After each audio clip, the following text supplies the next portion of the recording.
বেশি কিছু লাগবো না। তুই শুধু দরগা থেকে দান বাক্স উঠাই দে,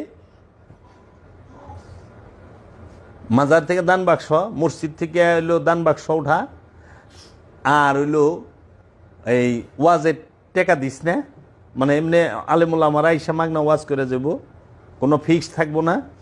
আর হইলো বেতন দিস না, ইমামতি চাকরি যে করে, নামাজ যারা পড়ায় তাকে বেতন দিস না। দেখ আল্লাহর প্রেমিক কয়টা খুঁজা পাস, আর মসজিদ কমিটি কয়টা খুঁজা পাস।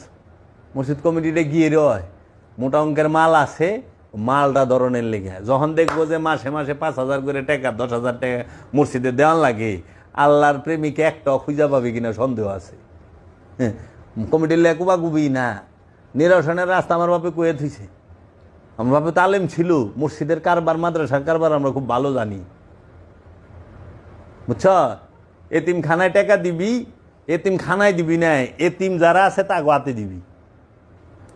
মনে করে মাদ্রাসায় 100 জন এতিম আছে, 100 জন এতিমরে ডাকবি, লাইন ধরে খারাপ করা, প্রত্যেকের হাতে 1,000 করে টাকা দিয়া যা।